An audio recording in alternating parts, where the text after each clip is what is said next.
Good afternoon and welcome everyone. Thank you for joining us and for our today's webinar entitled Envisioning the Future, Seizing the Now. I want to thank AAMC Foundation for convening this timely discussion on a very relevant and what will hopefully be a thought-provoking topic.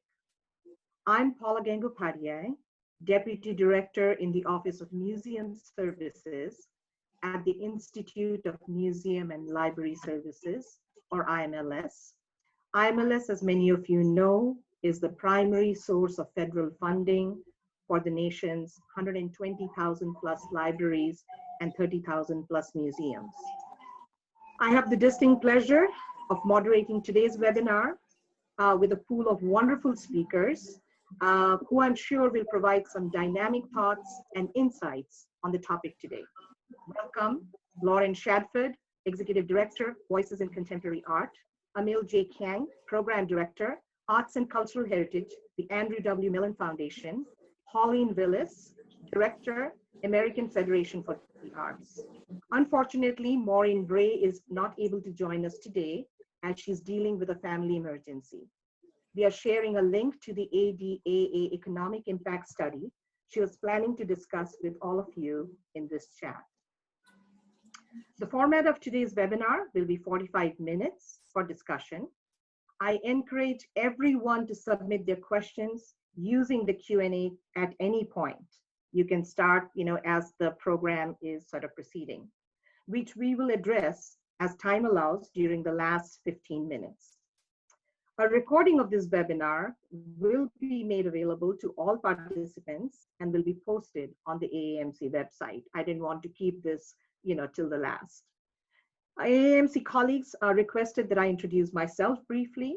I have been in my position as the Deputy Director at IMLS for more than 4 years now. Prior to that, I served on the board of IMLS for 3 years as a presidential appointee.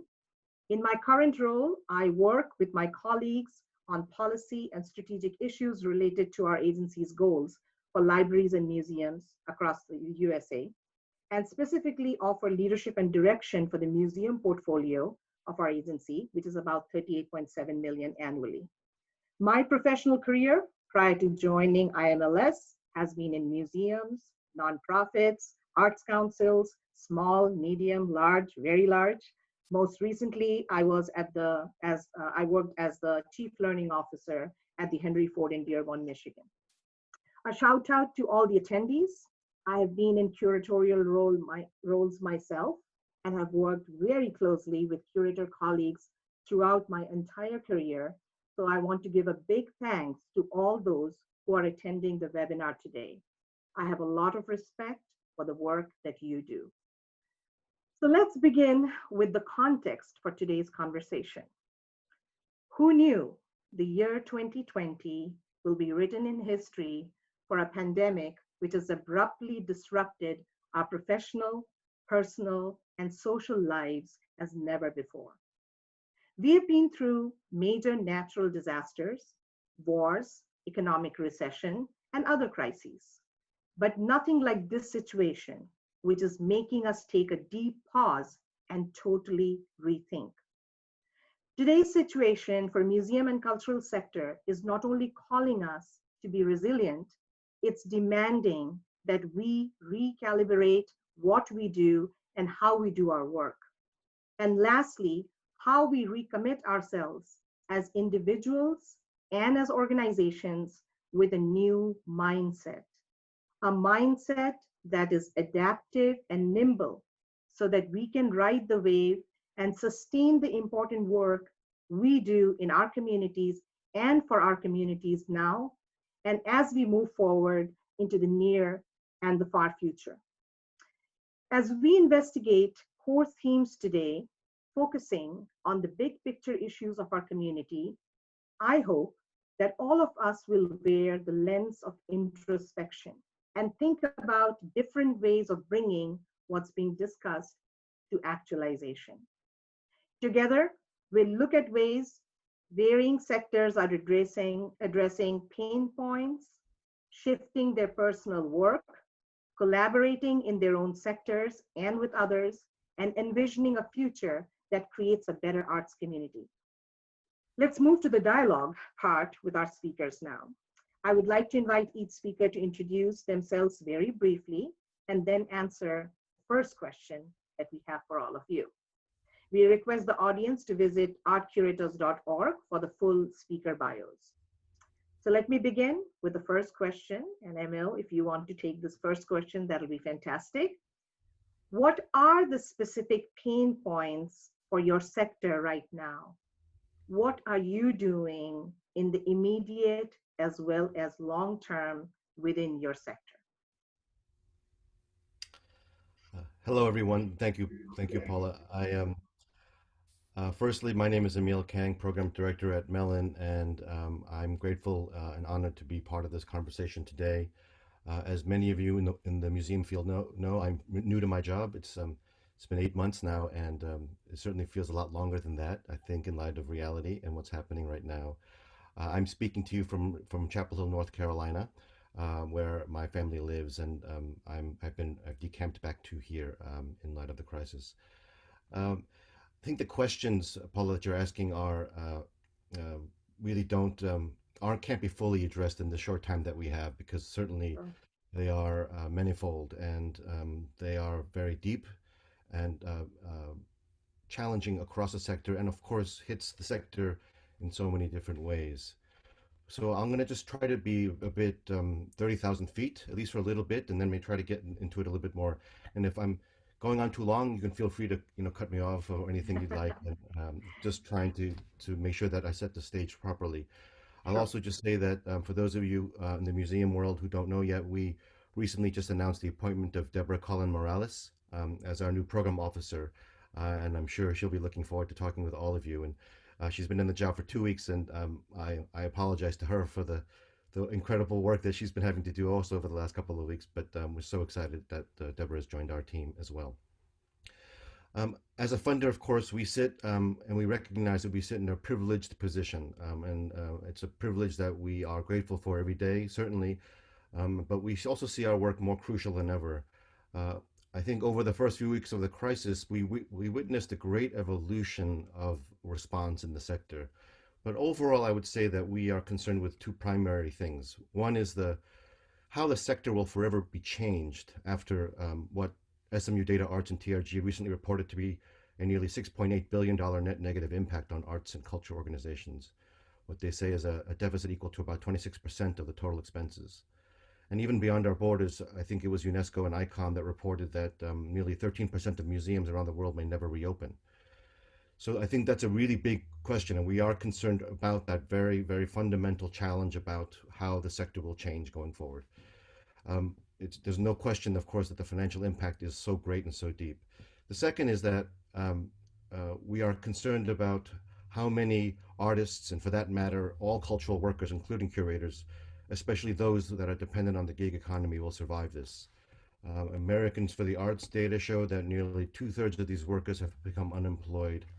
And of course, we know that many more are underemployed. Regarding the organizations that we work with regularly, we know that the crisis is not hitting everyone equally and at the same time. As many of you know, at Mellon, Mellon supports the arts, humanities, and higher education. And even within Mellon itself, our program areas have experienced the impact of the crisis differently, at least in the beginning. Those organizations that were dependent on earned income, like ticket sales, touring income, venue rental income, were hit very immediately and quickly. And of course, in most cases, represented the large majority of the performing arts sector. The impact of the crisis on museums came a little bit later, just not very much later, but later. And of course, it's also beginning now to hit higher education, but that's even more slowly. And I think the impact of that will happen over the course of next a year or so. And while that initial spike varied over the first few weeks and months, I think the real question of lasting impact will be measured in years. And I think the crisis is also laying bare the inequities that exist in our field, which I think is not a surprise to many of us, especially of the impact of those who are undercapitalized, the institutions that are undercapitalized, those that have small or limited endowments, razor-thin operating margins, lean staffs, limited board capacities, and a risk-averse culture. I think these, as we all know, historically often include institutions that represent and serve communities of color, those who had limited access to traditional capital and philanthropic dollars. But for us, I think ultimately it's the unknown future, when we can return and in what form, and that is difficult to pin down and hard to plan for. We all know that communities across the country will respond differently. However, more than anything, we're asking our grantees and field leaders that we speak with everywhere to be planning for the next 2 to 3 years, and not just in this current year. We've been a little concerned, to be honest, that more museum directors haven't been more focused sufficiently on the long term. And while leadership was certainly forced to focus on crisis management, the protection of staff, facility, collections care, and investment in digital content delivery early on, we really hope that they are pivoting to long-term planning and that future. What we are doing immediately, and I should just put it in the context that we had at Mellon been undergoing a major strategic refresh over the last year or two, and in fact had been approaching the final end of that when the crisis hit. And so I'm both grateful and saddened by the fact that we couldn't get to that very end, but grateful because we really did have a chance to undergo a great amount of self-reflection internally to understand the priorities of our president, Elizabeth Alexander, and how the foundation can serve the field going forward. Immediately, I think many of you know that what we have been trying to do is to make sure that we are pooling our funds to support institutions where they are. But again, I think addressing both organizations and individual artists has been our focus and primary focus. So the first thing that I think people heard about, and it was our first response, was an investment in our New York City COVID-19 Response and Impact Fund, where we invested $10 million for small and mid-sized organizations in New York City. And that, I'm really happy to say, has all been distributed. Nearly $26 million has been distributed through that fund, and it's been a great opportunity for us to partner with our fellow funders. Secondly, we were invested seed funding of $5 million in the U.S. Artist-led Artist Relief Fund, which, of course, initially distributed over $10 million to individual artists.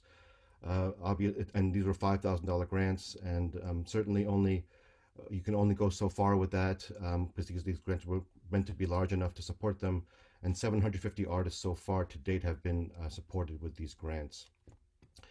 As many grantees on the call might know, we at Mellon also are very aware of the crucial cash crunch that these museums are faced with, and so we reached out to quite a few, I would say nearly 200 of our grantees to offer general operating support conversions for our grants that we have made at Mellon. And so we have converted quite a few millions of dollars in grants in order to make it easier on our institutions.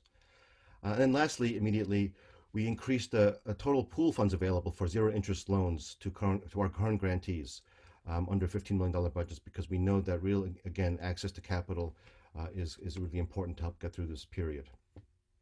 In terms of long-term, we have a lot of things in the works, and I'll get into some of that maybe a little later on, but we have another phase of work that's coming in the next, I would say in the next month or two, that's forthcoming, but I can't share those details yet, but we can certainly share that we're looking to balance our efforts in emergency response with the important needs for recovery and resilience. And I think the balance of those three things is important to us, and as you all know, Mellon is certainly in this for the long haul. Thank you for that wonderful overview, and it was so informative. Pauline, do you want to go next? Okay, thank you. Thank you so much, Paula, for your wonderful introduction, and thank you, Emil, for your comments. I'd also like to add my thanks to AAMC and Judith Mira and her team for inviting me to be part of this very, very important conversation and discussion with you all today. And I'd like to welcome our audience and welcome to all our curators and others in our field who are dealing with so much uncertainty at this time. And I am Director and CEO of the American Federation of Arts, a position that I've held for the last 8 years. I was not a stranger to the AFA because I was in other roles, including being the finance director and then subsequently being in a VP role at the AFA. So the American Federation of Arts, as many of you know, has a program of traveling exhibitions. Our mission is to provide access and knowledge to the arts primarily through a stellar program of traveling exhibitions. We have been around for 111 years. In fact, we just celebrated our 111th anniversary during this crisis. And throughout that history, we've organized more than 3,500 exhibitions that have traveled to all 50 states. We work collaboratively with museums all across the globe to organize exhibitions that travel primarily to regional museums across our country. So for us, COVID-19 was a big hit. We're a small nonprofit organization with a team that's really hardworking and nimble. And at the time that the crisis hit, we had 5 exhibitions that were either on view at museums or about to be on view. We were in the middle of a wonderful tour with the Studio Museum, in collaboration with the Studio Museum in Harlem and Thelma Golden and her team, entitled Black Refractions, Highlights from the Studio Museum in Harlem. That exhibition was open at the Smith College Museum of Art at the time that the crisis hit. We had 4 other wonderful exhibitions that were also on view in museums across the United States. So for us, ever since this crisis hit, we have been in the mode of really working collaboratively with our partners to reschedule, reorganize, work on all of the logistics involved with protecting the art, ensuring that we carry out the mission of these exhibitions, possibly still being able to be viewed in various communities. So as you can imagine, this involved a myriad of logistics. And I want to say a big shout out to the team at the AFA, because we've been in conversation with colleagues just about insurance, crating, and other logistics, just to ensure that these works of art could be seen. So when you talk about pivoting, it was a major undertaking for us, as we heard about museums closing across the country one by one. When we heard about, when this initially hit, museums were under the mistaken impression that we could reopen in a couple of months. And then the reality continued to be front and center for us. And then we started to hear about the layoffs and so forth. So our industry, the museum world, as you correctly pointed out, Emil, has been greatly impacted by this. And we're now in a position where we're really forced to work collaboratively across each and every size museum. We're talking about working with university partners, even working internationally with our colleagues in international museums, learning from each other, because this is really a period of a lot of very, very big unknowns for us as we think about how best to reopen our spaces, how to really think about what museums will look like post-COVID-19. So for the American Federation of Arts, we had been planning a total of about 20 exhibitions when this hit. I think the good news for us is that for all the exhibitions that we had open at the time of the crisis hitting, we have been able to reschedule tours. So this to us was a very, very encouraging sign that museums want to continue with exhibitions, and they're focused on how to bring in certain audiences into their walls, and there is life beyond the crisis. So that's been a huge positive. For us, one of the negatives has been, of course, that we were forced to lay off a portion of our team, as have many cultural institutions, because we have been faced with our endowment being reduced. We are faced with, obviously, now that some of the exhibitions are put into future years, we're dealing with a slashed budget. And we're dealing with, like many other nonprofits, the reality of reduced funding, simply because of endowments being down, and simply because funders are looking now at COVID relief funding. We were also lucky to be one of the recipients of the PPP loan, which helped us tremendously at this time. But it's still a period of great uncertainty as we look forward. And we are really talking about pivoting now to online programming. One of the things that the AFA does is a panel series entitled Art Views. We had planned to have an Art Views program in May. That, of course, could not happen. We had one of our larger fundraisers, our spring luncheon, planned for early June. That, of course, had to be canceled. And so now we're looking at what does it mean to do our Art Views series online and other director programming series that we had in the past, and bringing that back so that we can continue conversations with colleagues and continue our programming online. I think the important thing for people on this call to think about is things that you are going to be adapting to at this time. We should be thinking about having those be things that we are going to do going forward. By that I mean, if we're talking about programs such as like this Zoom conference call and so forth, I think we should be thinking about how best to continue those post-COVID-19 and to think about the new realities of what our world will look like beyond. I'll talk a little bit about some of the programs that we'll be employing a little bit later on. Thank you. Thank you, Pauline. And I'm just keeping my eye on the time. So we have lots of wonderful questions where many of these wonderful feedback will fit in greatly. Lauren, could we have a quick overview from you? Of course. Hi, everybody. Thank you for including me today, AAMC and Judith. I'm thrilled to be here and to be a part of this really incredible group of colleagues in dialogue. I'm Lauren Shadford. I'm the Executive Director of VoCA, Voices in Contemporary Art. We are a small New York City-based nonprofit with a mission that focuses on the stewardship and preservation of contemporary art. You can learn more about us at www.voca.network for any of you that are interested in finding out a little bit more about our work.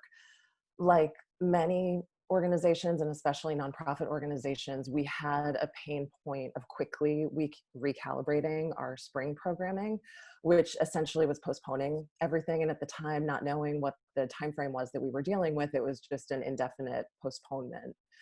We had an artist interview workshop, which has been one of our signature programs for the last 10 years, that was going to happen at MoMA in April.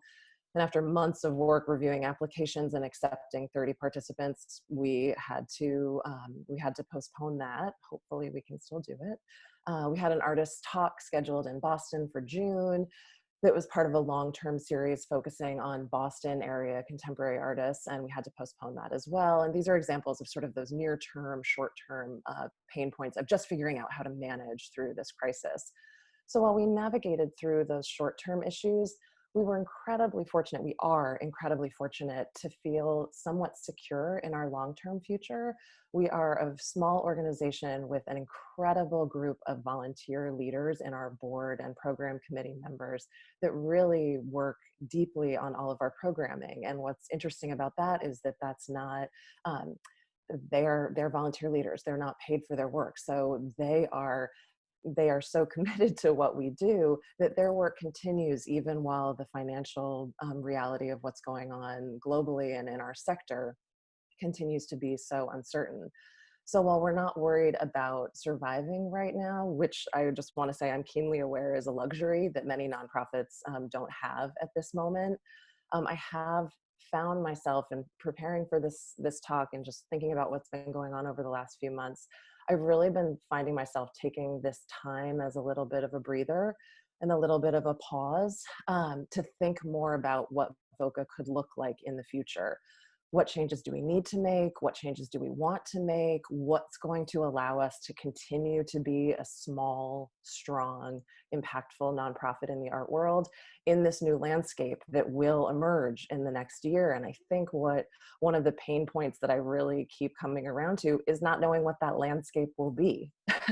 You know, we can sort of think through what maybe those pain points are, but until time continues to pass, we really have to be able to keep analyzing this landscape that continues to be changed. Will these quick shifts to digital platforms continue?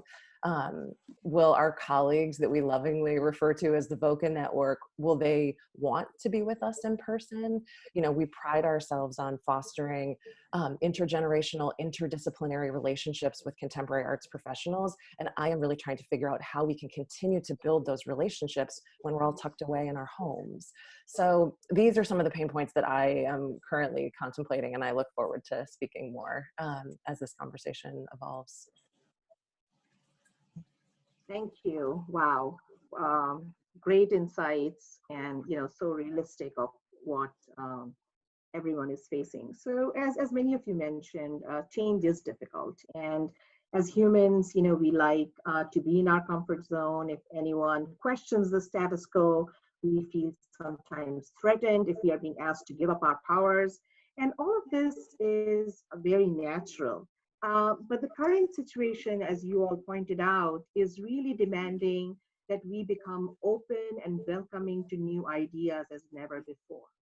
And it's asking us the question and to be questioned about the what if, right? And that's what we are hearing, even if you're a leader of the organization or you're at any level, that what if is like a big question that's coming to everybody's mind. So I'm going to skip the second question, which was, what are you changing in your current work? You all answered that seamlessly and beautifully, even in your opening. So let's move on to the third question that we have. So with building closures, shutdowns, social distancing, and more, the shift to digital has been phenomenal. And while the transition has been smooth for many, it has been fraught with challenges for many others due to lack of connectivity, technical capacity, absence of required infrastructure and equipment, and staff skill set. Moving to digital is not optional anymore, as it might have been for some museums, as we all love to offer the real on-site experiences, Lauren, like you just mentioned. As formal education, a big clientele, a customer base for all of us, as formal education is looking at blended or hybrid models of teaching and learning, and even exhibits and content have to be made available with the right metadata and contextual tools. My question to you all is, how is the sector you're representing, galleries, art organizations, and artists, shifting to digital now and looking long term? Are museums and galleries really embracing the and both mindset? What are some of the opportunities and challenges that you're seeing?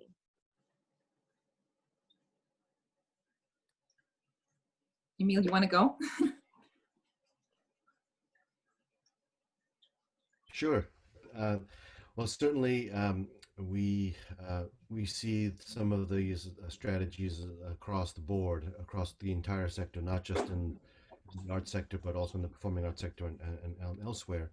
But I would say that we see innovation occurring in two different ways. One, I think, is in the innovation in content delivery, which I think is fairly traditional, where many organizations are just trying to find ways to get their work online, and whether it's in terms of images or archives or other kinds of forms of getting them online. But I feel like what's much more interesting is the innovation in the content creation itself, and watching artists themselves inventing new ways to create their work in spite of a lack of a physical space that can be shared. And I feel like there are many examples, and the one I was thinking about, which is not an art one, is related to the Miami City Ballet that actually created their first ballet created digitally entirely. It was called A Dance for Heroes.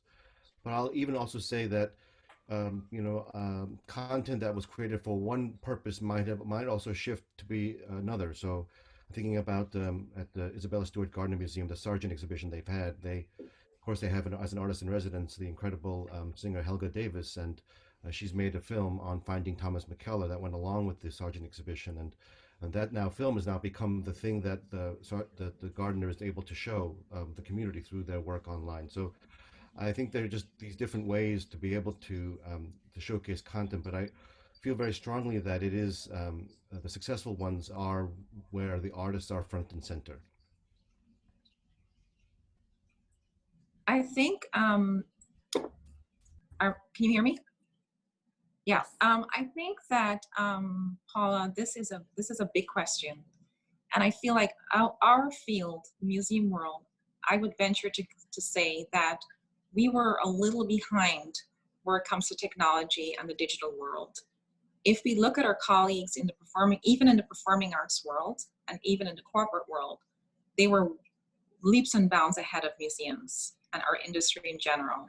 So I think what I've been seeing has been pretty heartening to me, because museums were forced to pivot to a lot of online programming. And it's significantly important as we look at museums being shuttered at this time. And when we think about a world going forward that we may not be ready to have hundreds and thousands of people walk through museums just yet, to be able to provide the content, there's no doubt about it that it has to be online.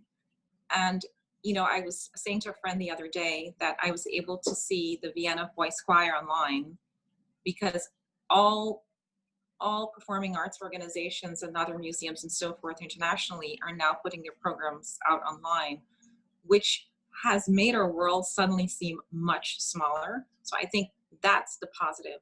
I am not saying that online programming should replace the in-person, because I don't think it ever will. But I do think that having the ability to see a LACMA program or what's going on at the Minneapolis Institute of Art, and just having so many museums available to you in your own living room, is something that we've been forced as an industry to do and to quickly get up to speed with. And I think we will see this, trend long term. We have talked, I've attended as a guest the Association of Art Museum Directors conferences, and we have long been talking about the need to digitize our collections and to have more programming available online. So I'm happy to see that this is happening. I do think that it is going to remain, as I mentioned, and I do think that it helps us that we may not necessarily need to travel to another location in order to experience wonderful program and great works of art. That being said, I want to caution that this can't be the world that we continue to live in going forward. I think there remain to be challenges in terms of access. When we think about underserved communities, many will still be left out of taking part in this kind of programming. And that is something that we must remember. Because many of us in our industry have the access, we may be forgetting that there are lots of populations that may not, simply because technology is not accessible to all, simply because of the cost. So again, we're talking about issues about DEAI and access to certain populations. So it's something that we have to remember, and we cannot leave that on the table and have that be on the back burner. So that's the caution to me as we move forward with this kind of online programming. Now, I will, sort of move from my moderator role and provide my input. What we've been seeing from the museum sector, from IMLS's perspective, you're so right. The tradition, and what Emil said, the traditional digitization has been happening, quite a lot. It is more for conservation purposes, but the discoverability and the access is something that has not been addressed, from the design, from the get-go. It sometimes has been an afterthought.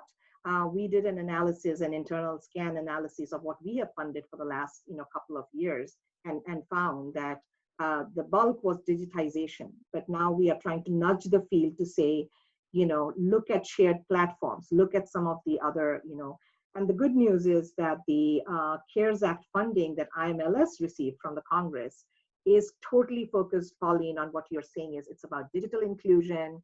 How can we help, shorten the digital divide and sort of bridge that gap between the haves and the have-nots? And even when we ask museums that who's accessing all the online programs that you have put together, the answer mostly is our members. And are the members truly a reflection of the underserved, and the have-nots that they are. And it's a challenge, right? It's not that they don't want to, but the connectivity issue, the lack of broadband, and not having hotspots, those are all so intertwined in the problem that you have to solve in something that is a short word, digital, but it has multi-pronged. I would Lauren? say, Paula, I'm sorry, I just want to make one comment on what you're saying, Paula. I feel, before COVID-19 hit, museums had really been doing so much with regard to diversity, equity, access, and inclusion in a way that I don't think I've ever seen before. And what I hope is that it doesn't once again get put on the back burner as we think about solving the large issues that will no doubt face us all. And we absolutely will be forced to think about our endowments and our finances and our fundraising.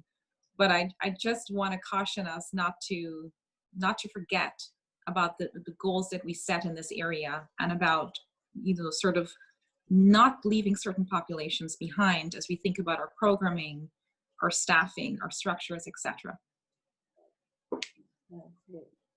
Lauren, did you want to add anything before we move on? I would just add that from my vantage point, I've seen quite a few small nonprofits that have pivoted so quickly to the digital space, and that it's incredibly impressive what they've been able to do, especially what it takes to do online programs so well. But that I'm feeling sort of where we are in this conversation, that from the VoCA front, I haven't felt the need to immediately get lots of online programs going, because I'm not sure that actually serves our mission in the way that we have our programs do typically, and that it takes a little bit of time to figure out how you can transition certain things that you used to do in person into the online capacity. And we have some existing online programs like our VoCA journal and our blog, and that those you can kind of double down on, but things that we do in person, like our artist talks and our workshops, you really have to, it takes quite a bit of time to properly think through how those are shifted to a digital only experience, and if that should even be the case. And I think there is a moment to think through that, of course, we need digital programs while people are craving connection right now, but is that really the path forward in the long term? We're in a position where we have some incredibly generous supporters like the Andrew W. Mellon Foundation, who have given us the space and the latitude to think through some of these things by removing some grant deadlines and offering programmatic funding going to operating funding. And I think that luxury of being able to think through if programs should be online programs is a really important question for every organization to ask themselves, because there are a lot of people right now that are not in a position where they can do online programs, whether it's access to the technology that makes it possible, or if you're simply in a home situation where it's not an option to click out for an hour and a half and be able to engage in a program. So I think we really have to think about our constituents here and what serves them best, and knowing that everyone's in a very complicated position in their lives right now, and how can we serve them? Thank you so much. We are slightly tight on time, so but I do want to ask this question, which is so important. Moving on from our own work and our institutional bottom lines and restructuring needs that we all talked about, let's go to the next topic and take an outside-in look. We already touched on some of this, in the initial part of this webinar. Museums and cultural institutions, as well as educational institutions, exist to serve the communities. I've always said this, that we are a means to the end, where the end really is the community. It has been amazing and humbling to see museums across the country, even in this time of disruption and crisis, rise above and beyond their traditional role and help as truly altruistic community anchors. There's so much more that needs to be done to ensure that we are proactively addressing the other related needs, such as what Pauline, you mentioned, inequity and the gaps between the haves and the have-nots. My question to you all, and please be brief, it's a very, it's a heavy question, but again, I'm just trying to be practical with time. What is our way forward to establishing empathy, a healthy ecosystem within the arts sector, and creating an inclusive and equitable workforce and audience. And we don't have to go over many of the things that you all already mentioned. Anything else you want to add to this would be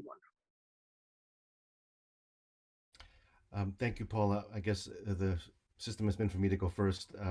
That's okay, and I'll try to be brief. It's a very rich question. I guess I'll start with a two-part answer, but I'll try to make it as quick as I can.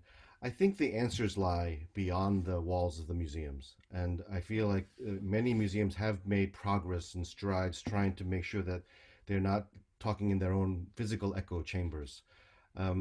I think the critical importance in building empathy is the importance of building this footprint outside their walls. And I think it's not about engaging communities in that traditional sense at all. It's not even in responding to their communities. It's actually acknowledging the power dynamics. It's acknowledging ownership. It's acknowledging control, and that the challenges exist in that inherently, and how institutions can do a better job of actually meeting humans where they are, and meeting communities where they are, and celebrating communities as their communities of value, not communities of need. These are very important because I think all communities need, especially those that have been historically under-resourced, need to be celebrated for who they are, not for who they are not. And I think this question of how institutions can do that, obviously everyone will be separate, but I just want to give a shout out to my friend Betsy Bradley at the Mississippi Museum of Art, because she has put together the Center for Art and Public Exchange that I find is a great way forward in terms of looking at a vision for a museum in the future. And she does fully acknowledge that the future of her museum lies beyond the walls of her building.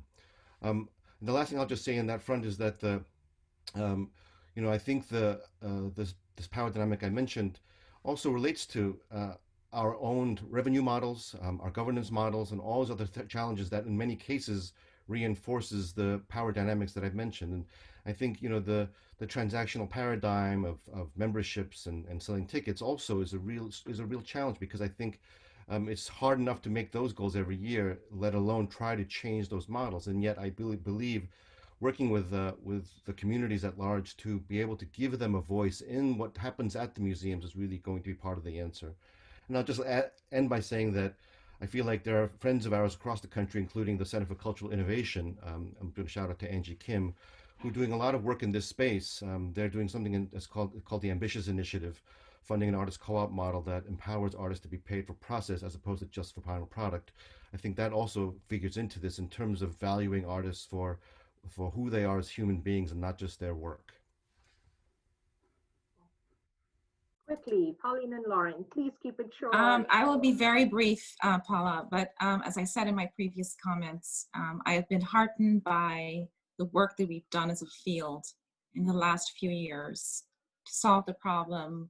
Mainly, I will focus on inclusivity, but it's all about diversity, equity, inclusiveness, and access. And I wouldn't want this, I would want us to capitalize on this crisis. We've been hearing a lot about the fact that certain populations are being affected by this disease more than others, by this virus more than others. And I'd like us to pay attention to that and to look at the work that we still need to do, and have museums be spaces that can really solve some of these issues. Again, we will be dealing with the financial backlash of what this will do to our budgets and so forth. We'll be dealing with so much, but I don't want us to lose the ground that we've already just covered and done so much with regard to this topic. So again, I would just want to add to the comments I said before about this. Thank you. Lauren. I would say that if we're looking to think about establishing empathy and a healthy ecosystem, it has to begin with dialogue. I really think, and this sort of ties into what I think is a takeaway for people, we need to be in conversation with our constituents, with our colleagues, with our audiences, and in not a big survey kind of way. I mean a really personal, direct way. We need to talk and listen to what people are going through and what they need right now in order to help foster a healthy ecosystem, which probably means something different than it did 3 months ago for the art world. So in a very short way, I would say it's really about being in dialogue and listening to what people are going through and what they need. each of our organizations has to do that. Right. Last question. What is one recommendation you would make for a new model of working together for your sector?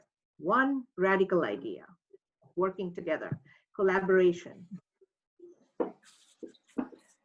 I will dive in first. So VoCA is all about collaboration. It's that is the essence of our work. It's even in our name, listening to voices in contemporary art, voices that are deeply invested in contemporary art. So I really believe that in order to work together, we have to build the time to listen to our colleagues, which is what which I just said. And maybe it's not radical, but maybe it's completely radical, that it's about one-on-one dialogue and interaction and listening and understanding and allowing your programs and your organizations to build from those dialogues instead of being sure that you know what everybody needs and it coming from the top down. I really believe that it has to come from the grassroots up, and we need to be listening to our colleagues. So my suggestion would be for everybody to reach out to one or two people in your network and have a true conversation about what is happening and what they need and what they see for the field, and try to really listen and absorb that as you build towards the future of your organization.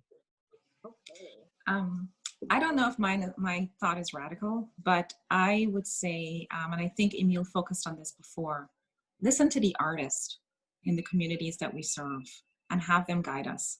So if I think about a way forward, I think about creating an exhibition that's curated by artists along with curators, because I think artists are the heart of the work that we do. And they tend to be so keyed into the issues that we're talking about in each and every community. So more of that, more dialogue, as you said, Maureen, more listening to each other and really listening to certain voices that we might not have listened to as much as we should in the past. Listen and listen. That's great. Yeah. Last word from you, Emil. Do you want to add anything? I feel like I've spoken way too much, and I apologize for that. I think we'll negotiate with AAMC to for the next webinar. It should be 2 hours minimum, because I'm just so enjoying this. The time is short. The time is short. No. Even if we have an attendance or no, right? Emil, go ahead. Okay. Again, trying to keep this brief. I think the issues for me of collaboration does first begin with generosity and listening, as everyone is saying. And I think the importance, in particular, I think for curators, we have so many incredibly talented curators, especially a huge number of young ones that are really coming to the surface and becoming leaders in our field. And I feel like in some cases they struggle finding their voice, especially as they go into larger institutions. And this often a case also happens to women and people of color disproportionately. And we really want to make sure that they are being led by their ideas, and they're also working in conjunction with communities. And we know that they're already doing this. And I feel like the field itself should be listening to them more often, to these curators out there. And certainly at Mellon, we are, of course, always try to be led by ideas. And I think that will never change, crisis or no crisis. Thank you so much. And, I do want to take at least one or two questions. So before we move on to that, just in sort of a conclusion on this particular topic of collaboration, I think with the economic consequences that our sector is facing and will continue to face, it is really imperative that we look at ways of optimizing resources and maximizing our value proposition. And collaboration, which everyone talks about, is not easy. Even the two words that it's made up of, co and labor, itself says that it's difficult. We also have to accept the fact that we are living in a world where there's a lot of competition. So to come together, and one of my heroes is Dean Kamen, who's the innovator of Segway, and he has coined a word where he says, we need to welcome and adopt a cooperation mindset, where it is cooperation combined with competition, and it's a cooperation mindset. So again, those are the kind of things we have to think about as we are going in. So let me see if I can take at least one or two questions. So One question, which is a long question, is about exhibit mediation, taking into consideration that a lot of museums dismissed the educated team. How do you see that it'll be the new mediation form, especially online? So basically, you know, if many of the education staff have been furloughed or laid off, yet you have to do online, how do we do that? And one of you can take the question if you and answer.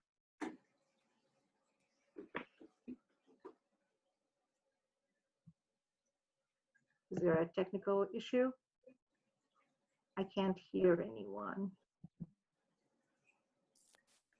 I do not have a good answer to what you do without education staffs at museums, if I'm just being honest here. I do not know what the answer is without robust education staffs at institutions that are building these programs. So that is why I'm being silent at the moment. I would say I have a short answer, and that is apply for an IMLS CARES Act grant, because one of the activities that is fundable is rehiring of your education and other related staff that you need to. So Yeah. that's like our, you know, quick and look for funding like that.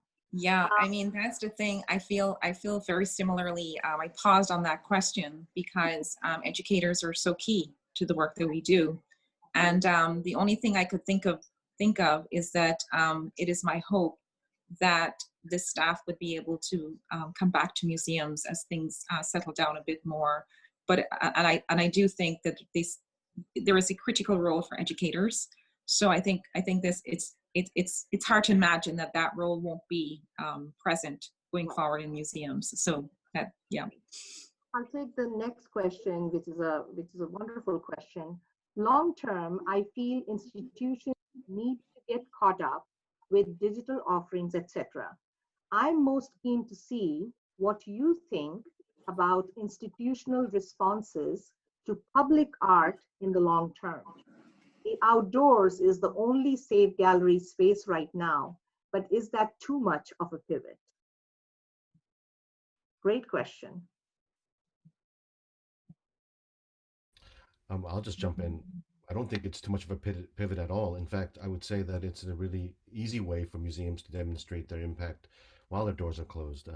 I think the larger question comes to just cost and particular long-term care and all those other issues that come up with public art. But I think it's a fantastic idea, and of course, I think many museums are already doing it. So I'm not sure.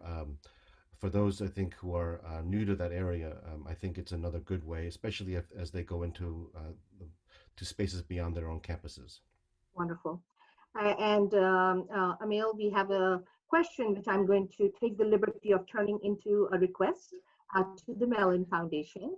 Could Mellon create a dashboard of examples of innovation in delivery system of content and contacts for colleagues to learn from these examples? So something for you to take back and discuss with Deb and others, okay? Yes, thank you very much. Yeah, it's amazing that, you know, we are wrapping up very close to the time. So I really want to thank all of you speakers and guests for being part of the webinar.